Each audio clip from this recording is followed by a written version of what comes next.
watched as complacency replaced discipline. We sat on the sidelines as clickbait replaced our history. And we kept silent as our skill sets and careers became automated, antiquated, routine, and forgotten. This is unacceptable. We're here to guide you towards putting down your number and reclaiming your given name. We're here to guide you towards your vision of freedom. The world has changed, and there's no more room for willful ignorance. So to those happy with being stuck, with being complacent, this podcast's not for you. But to those looking for more, follow us as we reclaim it all. For our children, for our grandchildren, and for future generations to come. From somewhere deep undercover in the Pacific Northwest, this is the American Reveille Podcast, and here is your host, James Lane. Good morning, afternoon, evening, and eternity, guys. This is the American Reveille Podcast, and once again, till the end of time, I am your host, James Lane. This episode is an important one, guys. I know I wrote the last one or two to have a little more humor than normal than this one is gonna, but I want to be a little more serious in this one. So today we're dealing with fear.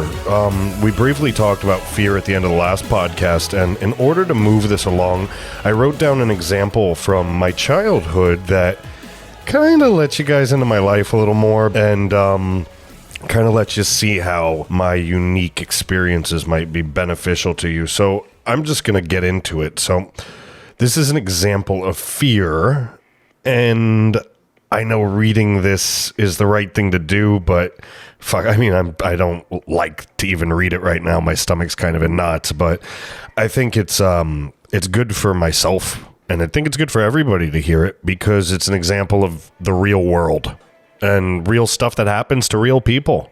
Not everything's rosy, you know? So the carpet was beige. I could smell the old musty cigarette ash smell, the kind of smell that gets in the carpet and stays there when people smoke in the house with the windows closed. You know, the kind you'll smell when you see a plastic bin in front overflowing with butts and tiny little booze bottles on the front lawn. So I remember, because I wasn't supposed to look up from the floor. I know in a previous episode I mentioned that my childhood was pretty good before I moved in with my dad, so our minds like to categorize things in a way that makes sense, seemingly in ways that spare us from trauma. Well, my mind did a pretty good job of blocking out a lot of experiences, and some of these experiences seem to come back to me kind of like shadows or ghosts sometimes, so they're always watching, just like they are in most people's lives. You know, a lot of people go through things, sometimes worse than this, sometimes not as bad, sometimes just as similar. But just as the smell of perfume might bring back the memory of somebody's high school sweetheart, you know, the same holds true for real deep fear. You know, I said I used to daydream a lot, and it helped forge my ability to kind of visualize. The extent of daydreaming that afternoon was as follows, and I'll just read this. So, like I said, the carpet was beige. Seth was a character I'll introduce to you. Seth was one of the men my mom married after my dad walked out on us when I was 6 months old. So, it was on this day that my assignment was to lay face down on the floor at Seth's friend Todd's house, so I wouldn't see them doing pills and meth. Beginning to doze off, I suddenly was yanked from the floor. Kicked, punched, and restrained. My wrists and ankles were bound, and they were bound with duct tape, and my eyes and mouth were bound. My eyes and mouth were covered with duct tape. Well, my mouth was covered with duct tape, and I was blindfolded. I was driven somewhere. I was tied to a tree for safekeeping. I laugh now, but I mean, this is all true. Sometime in the early morning hours, Seth returned, and he came back to get me, and I guess it turned out they ran out of drugs, and for my safety, they thought it would be better to beat me and tie me to a tree all night. I couldn't have been older than 10, I guess. Maybe I was 9 or 10, but I remember how hot it was. That's the most memorable part.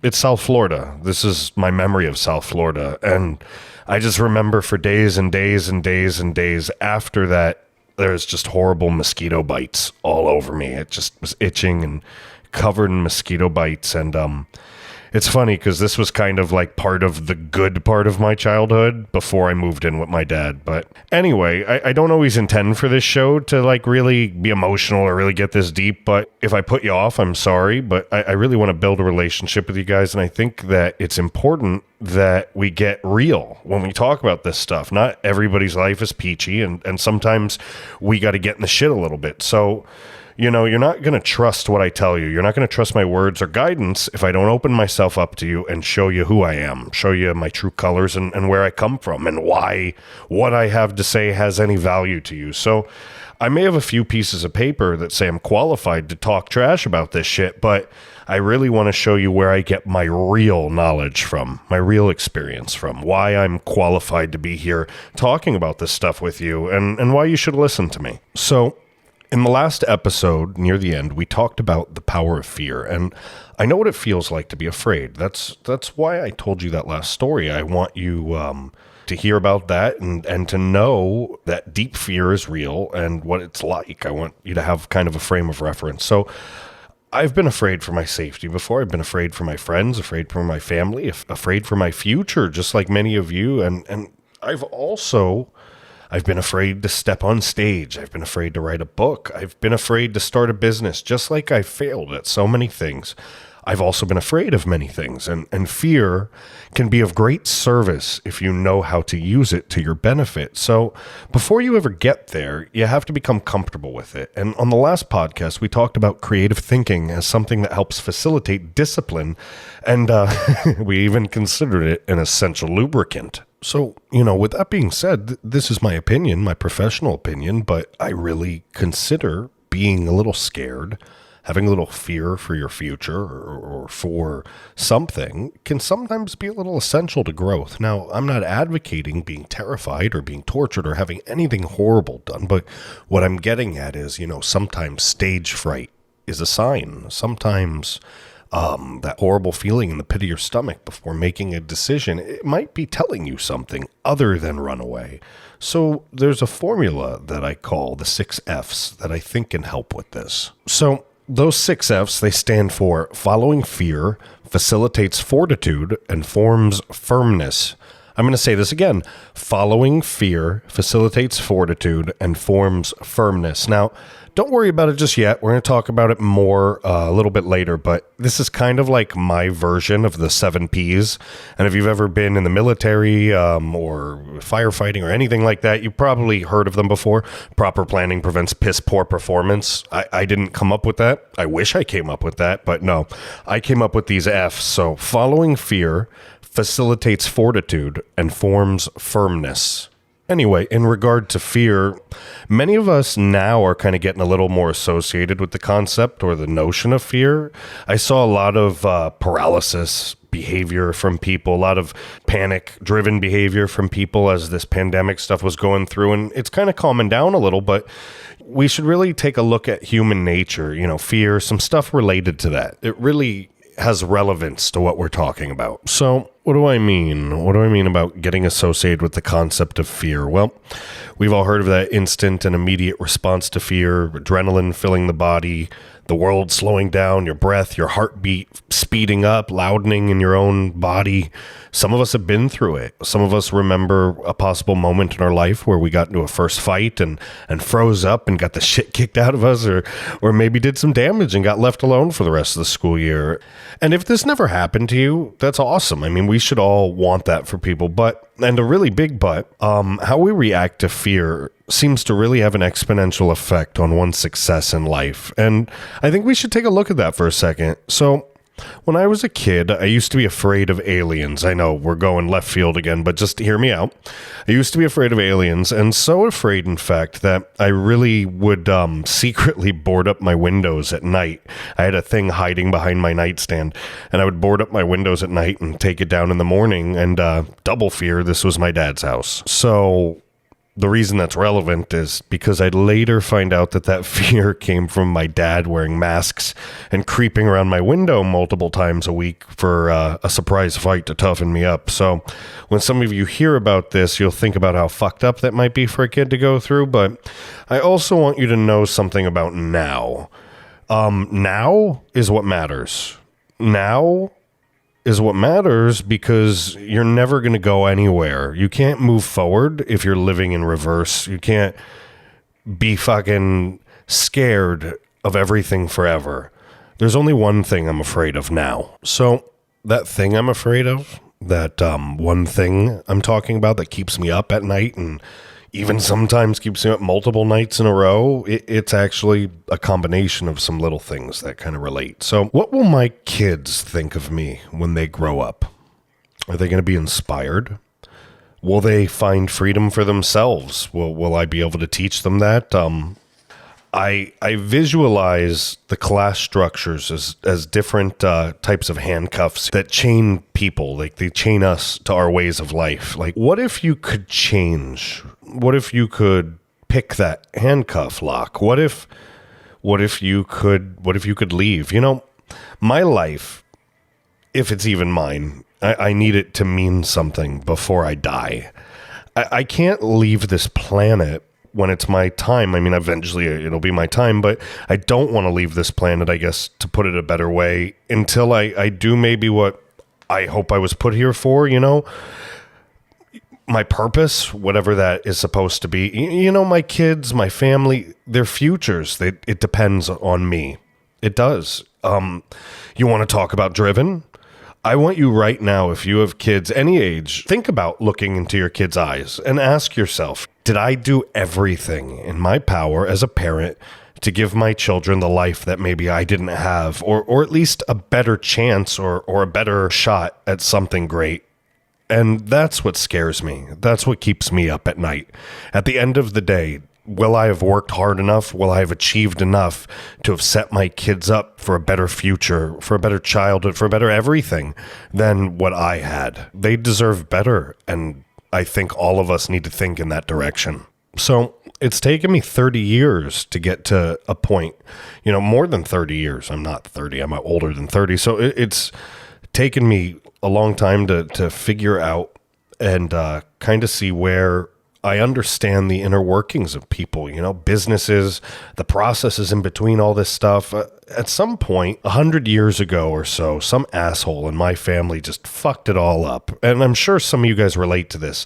Just some jackass squandered everything, fucked around on their spouse, sent my family line into some path of self-destruction. And, you know, my main personal destination leads me to correcting that person's fuck up. My children, God willing, they will never know, and they don't need to know, the extent to which fear can drive you into mental paralysis, keeping you essentially stuck into complacency, or even worse, some sort of fucking self-imposed limbo.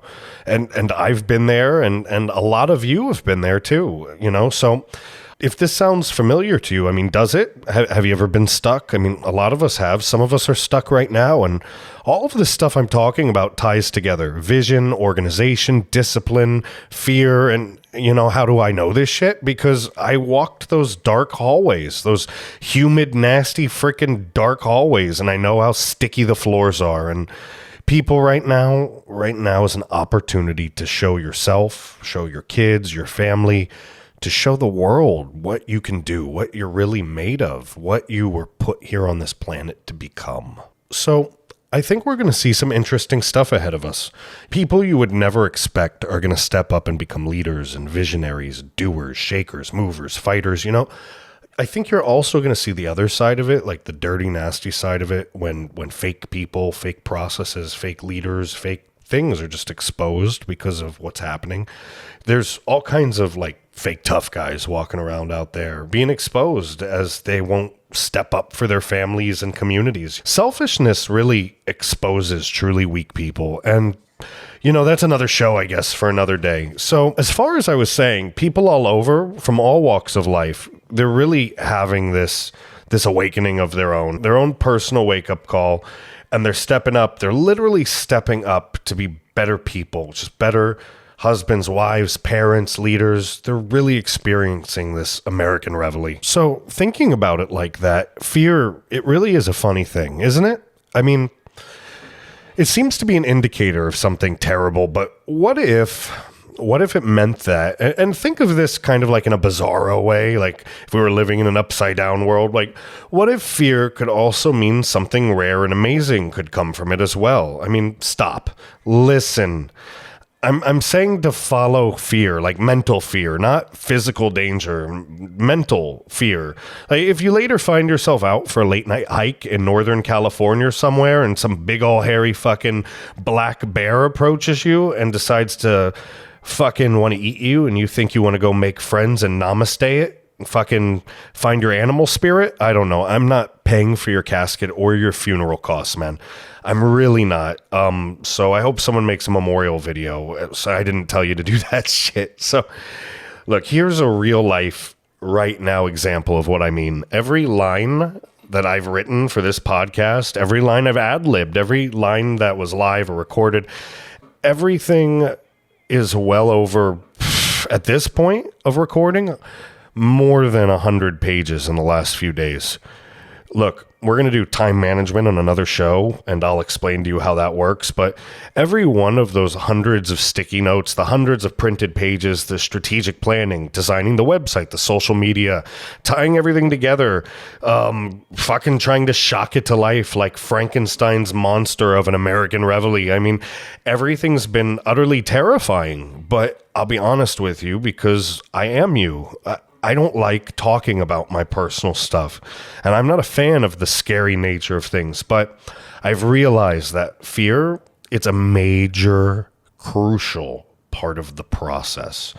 Fear's a breadcrumb from the loaf of success. If I'm not scared, I'm probably not trying hard enough. You have to look in the mirror and think about that. If you're not scared, you're probably not trying hard enough. So go and ask any successful person, just message them on Twitter or something, any famous successful person, ask them if they still get scared when they come up with a good idea, or before they step out on stage, or before they, start a podcast, and they'll know exactly what you're talking about, because anybody that still has that hunger, even if they're successful, they still get scared. And look, I'm not cheap. I'm not going to name drop famous podcasters and stuff that I admire, hoping they'll hear about it. I'm going to say it like this. It's as simple as this. Any and every decision in life that has ever led to anything of value, anything good, and anything impermanent, at least in my life, started with some sort of fear. If I had made the decision to not follow the fear, then I would have never climbed out of the sewer I came from. And, if you're in the sewers now, I'm proof that it's possible to get out of that shit. And if you've already done it or didn't have to go through it at all, then that's fucking awesome too. Either way, the point I'm trying to make is that fear can be an indicator. It is an indicator in many ways. When your stomach's in knots and it's twisted and your heart's pounding and you're second guessing yourself, and though logically, your ideas are solid, you drive forward. You drive forward now, because that's just that imposter syndrome, that, though what I'm talking about, the imposter. Well, that's another show for down the road.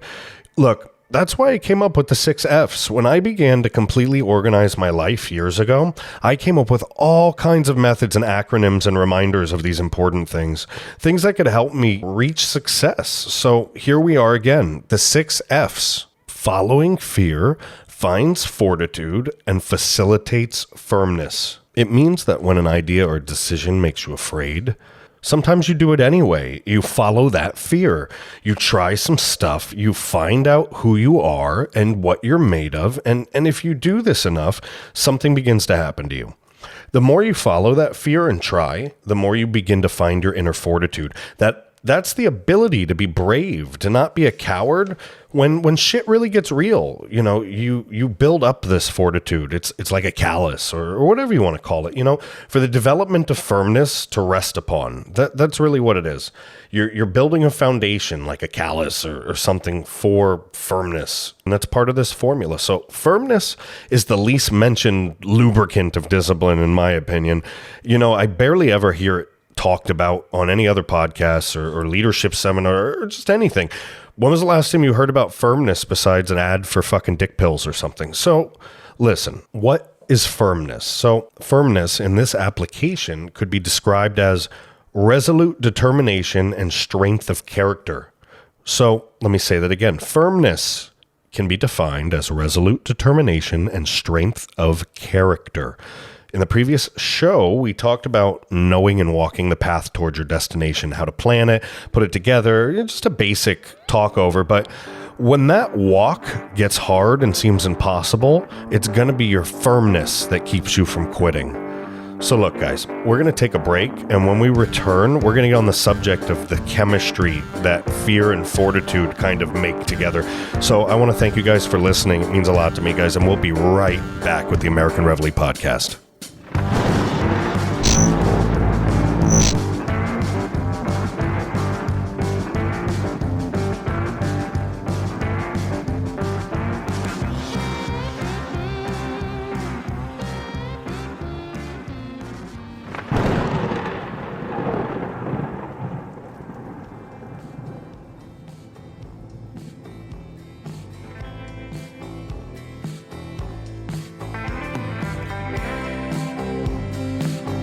American Reveille Podcast with James Lane would like to take a moment to thank you for taking the time out of your busy day to tune into the show. It's because of great fans like you that we strive to deliver the best quality content one can create as fast as one can fling the pen. The American Reveille Podcast with James Lane would also like to remind you that the American Reveille Podcast with James Lane is, in fact, sponsored by James Lane. James Lane also writes, directs, records, edits, and produces this podcast. On top of that, James Lane also handles the daunting task of running the social media management, and did I mention, he also manages the webpage, email lists, creates and designs the artwork, and everything else you could think of. With that being said, a good little boy never misses his opportunity to sell himself, and though James would never ask you for your money, he would like to let you know that if you absolutely love this podcast, the writing, the art, its production, anything, please do us the personal favor of liking, sharing, tweeting, texting, and talking about this podcast. James Lane is a father, a husband, a U.S. Navy veteran, and is personally committed to the success of the American Reveille Podcast. For booking inquiries, potential sponsors, volunteers, internship inquiries, feedbacks, comments, or suggestions, please email James Lane directly at podcast@AmericanReveille.com, or please visit our website at www.AmericanReveille.com. Now, let's get back to the show. All right, howdy folks, we are back, and I want you to do something for me if you could, please. If you could think about something for me, I want you to use your imagination. So, ever watch a documentary on swordsmithing? I'm sure you've at least seen something from Game of Thrones. It's close enough. If not, I'm going to talk about it. I'm going to tell you about it. So the process of forging a strong and reliable sword is kind of interesting, and it involves the folding of metal. It's not something I knew you could do. Maybe some of you know about that. I didn't before, but you can make an average sword with one metal, but if you mix two or more metals together and literally beat the shit out of them into folds, like again and again and again, just like pow, just pounding the metals until they kind of merge, you end up creating this superior strength of a weapon. You know, you make this much stronger steel for the sword. It's kind of a cool process, but it relates to what we're talking about. So let's keep using our imaginations for a second. This weapon we're talking about is a special weapon. It's been passed down through the ages. We've read about these kinds of people. We've seen some of them in glimpses right before our eyes. Lincoln, Dr. King, Gandhi, you know, larger-than-life examples of leaders that wielded such weapons. An example can exist in our own community. Plenty of examples exist in our own communities and across our country. And the mother that held the family together after her husband was killed, pulling somebody over on the side of the freeway. Or maybe the father that almost goes bankrupt while this pandemic's going on, while he's keeping everybody afloat in his life. Or the mother that's doing that too. You know, this sword is not necessarily an exceptionally beautiful one. It's kind of used for dirty work. It's not quite the exquisite weapon that for example, a weapon made for something specialized, like, say, setting up the mental organizational framework necessary for building a company would be. No, this again is an ancient weapon. I would think Moses used this weapon. Maybe even Jesus used this sword, and its operation is quite simple. It's used to weather great storms, great bouts of horrible weather, knowing that maybe on the other end of the journey, the goal, the destination was on the other side. Now, this blacksmith and his blacksmithery have all of the classic characteristics that you would imagine them to have. It's dark, it's hot, it's sweaty, it's humid, there's leather lying around, there's metal lying around. An orange glow kind of comes from a large burning oven. There's an overly large, possibly rusty anvil in the middle, labeled. Let's just say it's labeled life and it sits in the middle. We're going to turn this into an analogy here too. Sometimes you're the blacksmith and sometimes you're not. And this anvil, like I said, it has a big stamp on it and it's called life. So imagine now that our blacksmith drags over a large metal block from the corner. It's a corner full of large metal blocks. There's a small indent in the center of this block. The metal block itself, maybe it's about the size of a shoebox. And on the top, the word, fear, is stamped into it. Now, this block looks shiny and new. It's almost black and reflective like tungsten. And so he pulls it over. It's heavy. He places it, lifts it, heaves it into this tray. He walks over to a drawer. This drawer has a label on it. The drawer itself is labeled Fortitude. He pulls out a small metal ball bearing from it. Now, kind of gently and knowingly blows the dust off of this ball bearing. And it's silver and reflective. And now he takes this ball and he sticks it into the indent on the block that's placed on the tray and puts the whole thing in the oven. So imagine embers flickering, shooting from the sides, the temperature rising in the room. You can see the block start to shine. It's getting brighter and brighter. Your reflection in the darkness of the block begins to distort and reshape itself. The ball begins to melt through the top and slowly slip deeper into the center of this block. And then the block itself begins to glow red. And now the time has come. Now, remember, if you're following along from the beginning, we're using our imagination. So don't jump into this like right now and be like, what the fuck? Go back a little bit, okay? So you imagine this blacksmith. He's heavily leathered. He's gloved. He has giant iron tongs. And he mightily snatches up this block and slams it down onto the anvil. Now, he reaches over for his hammer. This worn-out tool, as somebody called it a very long time ago. Kipling, to be more specific, he would say that this hammer may be called consistency.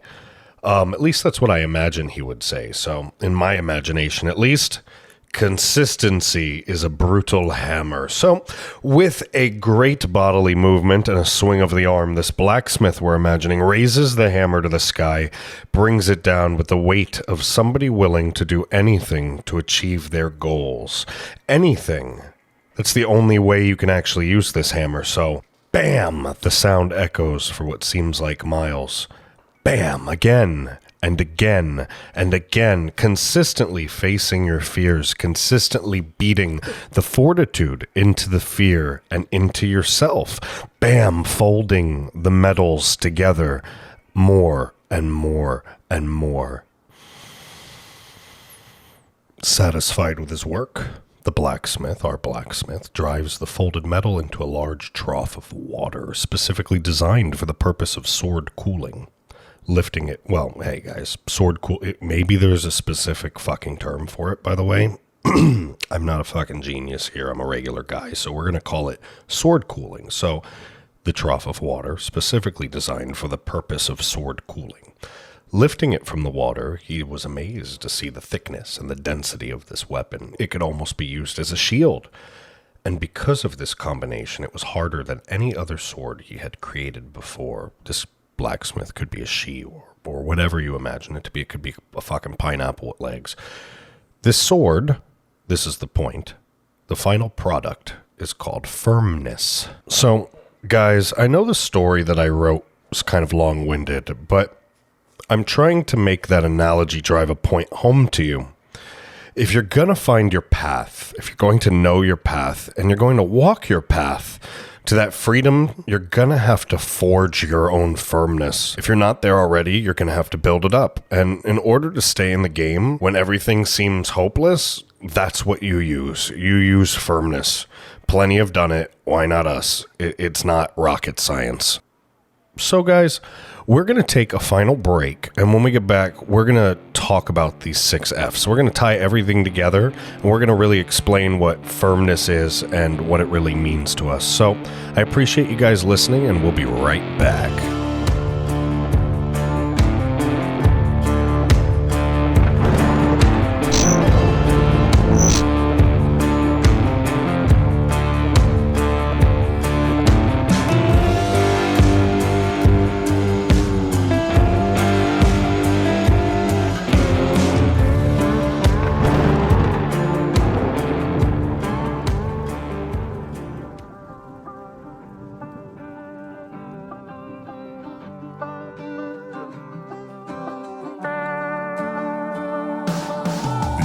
Reveille Podcast with James Lane would like to take a moment to thank you for taking the time out of your busy day to tune into the show.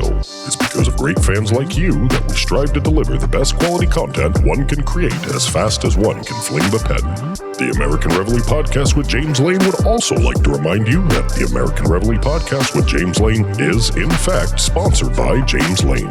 James Lane also writes, directs, records, edits, and produces this podcast. On top of that, James Lane also handles the daunting task of running the social media management, and did I mention he also manages the webpage, email lists, creates and designs the artwork, and everything else you could think of. With that being said, a good little boy never misses his opportunity to sell himself, and though James would never ask you for your money, he would like to let you know that if you absolutely love this podcast, the writing, the art, its production, anything, please do us the personal favor of liking, sharing, tweeting, texting, and talking about this podcast. James Lane is a father, a husband, a U.S. Navy veteran, and is personally committed to the success of the American Reveille Podcast. For booking inquiries, potential sponsors, volunteers, internship inquiries, feedbacks, comments, or suggestions, please email James Lane directly at podcast@AmericanReveille.com, or please visit our website at www.AmericanReveille.com. Now, let's get back to the show. All right, folks, we are back for the final segment of the American Reveille Podcast, and if you haven't met me yet, my name is James Lane, and it is awesome to be talking to you guys about firmness, as this, in my opinion, again, is one of the most important tools that successful people utilize. So, again, in previous episodes, we've talked about discipline, how it's difficult for some people to get on track with doing things no matter what, even with no motivation. So, I then brought up the idea that if we see discipline as a sliding glass door on a crappy track, which was funny at the time but started actually making more sense, we have to lubricate the sliding glass door so it opens and closes easier and doesn't make noise and doesn't piss off my wife so that she makes me go to the store and buy stuff to fix the door. So it's the same concept anyway, with a little less rambling. We're using the development of these other skills, these lubricants like we talked about, to basically spray down discipline and develop it in little bites and small bites, you know? We discussed vision and figuring out your destination. We discussed organizational skills and mapping your destination. We talked about knowing the path and walking the path, and understand something. This needs to be crystal clear. Walking the path can be and is ridiculously difficult, especially in the beginning when you're not used to it. But, you know, there's a steep curve, and the more you do it, the easier it gets. Just like they say, brushing your teeth, you know, like brushing your teeth. You do it every day, it becomes second nature. It really, really, really does. And it's one of those things that you're just going to have to trust me and everybody else that says to just do it and do it. So, as we face these frightening chess moves in life, you know, be it, say, like to publish a paper that could, say, change your life, or ask your boss for a raise, big or small, or start a business, go fucking base jumping, I don't know, like, The repetition of facing fear, surviving, and thriving, coupled with the lessons learned from failures, will eventually begin to build these layers of hardness on you. That's the callus I mentioned earlier, that foundation I talked about. Eventually, after walking on it again and again and again, it stops hurting. You don't even notice it anymore sometimes. It's now just a part of you, like anything else. And it becomes that. And when it becomes that, you've developed this solid base of firmness. This firmness will get you through anything because it won't allow you to fail mentally or physically. You're experienced at this point. Once you're there, you could consider yourself experienced. So as we develop this firmness, this path begins to seem easier. If you're developing your firmness and you don't know the next step on the path and you have to figure it out, with a solid amount of firmness, you at least won't quit. If you're working on your firmness, the scary things in life, they're still scary, but you begin to see paths where before maybe you saw walls, before you saw roadblocks. All of these things together begin to change your mindset, and you begin to find opportunities in everything, even if they're negative.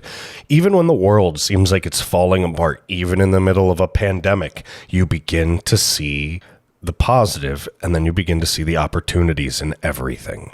So look, there's many people like right now in pretty horrible situations. They're at home, they're wishing someone might come save them, and there are plenty of people in the exact same financial situations with mirrored relationships stepping up and making a difference in their own lives and communities. They're coming up with outside of the box ways to help themselves and help other people. And the frontier spirit of America, guys, I feel it.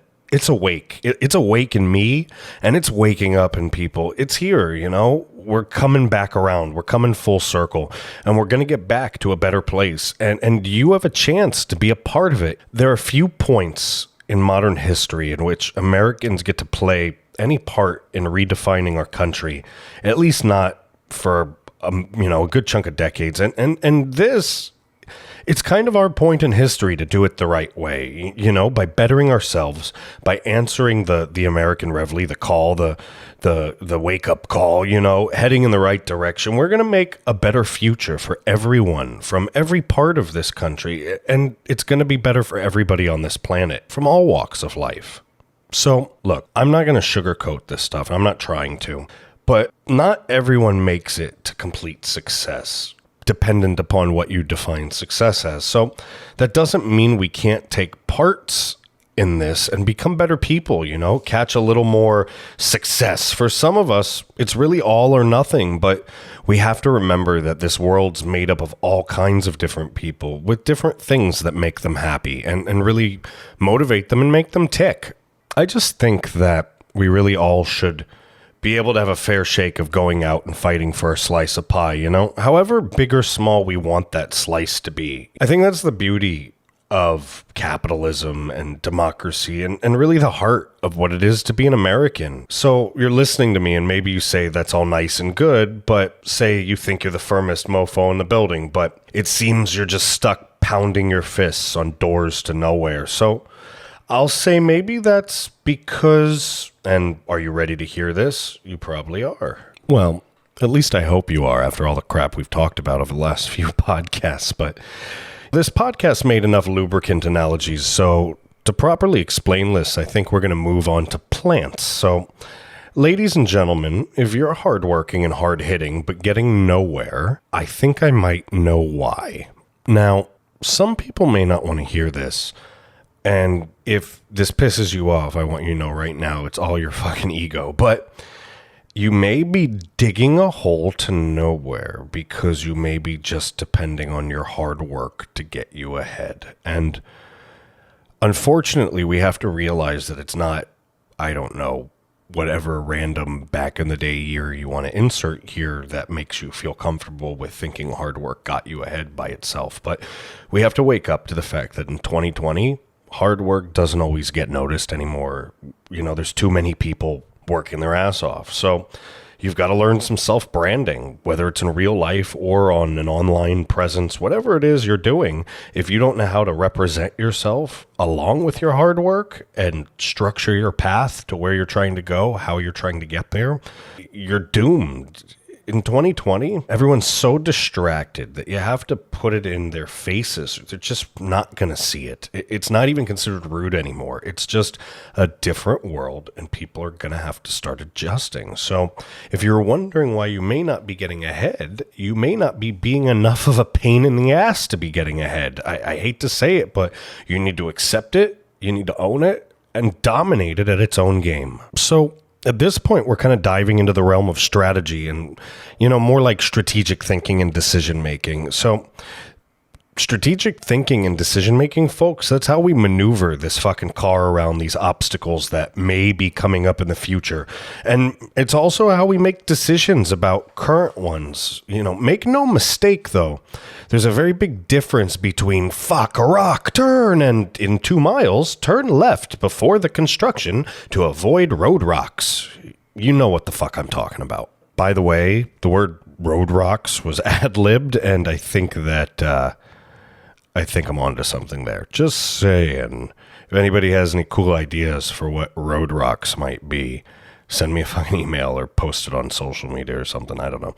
Anyway, in the next show, we're going to talk about the seeds, the roots, the vines of strategy. That's the most important thing, the vines of strategy. I told you we're getting on plants. So how this plant can either grow with a purpose, strong, beautiful, green, or grow into a plant akin to Seymour from The Little Shop of Horrors. So if you're young, it's Rick Moranis from Spaceballs in a musical with an alien plant. You should Google it. And if you don't know what Spaceballs is, just fuck off. So anyway, if you nourish strategic thinking and decision making properly, you're going to unleash a powerful creature that really works for you by predicting everything happening at all times and in all directions. You really are going to be thinking 10 steps ahead. That's what the point really is, so that you are one step ahead of the game. You have the advantage, the competitive edge. So in the next podcast, I'm going to show you the powerful benefit of visualization and really these methods that I use to help develop the perfect formula for getting yourself unstuck and unfucked from really being pigeonholed at work and in life. So guys, I'm really loving the process of making these shows for you, and I hope you're enjoying them. And if you are, please participate, interact, review, message me, email us. We're really going to make this thing something special. Share this American Reveille with us. I want to assure you that I'm not going anywhere. So being that you're stuck here with me, it's mutually beneficial for us to talk. So the more you interact with me, the more we participate together, the more your feedback plus the metrics show me this stuff, the more directions I can explore that will make this show better for both of us. So folks, I really hope you enjoy the rest of your day. And remember, sometimes wonderful is lurking in the shadows, so maybe you should turn off the TV, play with the kids a little bit, kiss your spouse, call your parents, pet your fucking dog, hug your chinchilla, who fucking knows. But either way, until next time, this is James Lane, clocking the fuck out. Peace out, guys.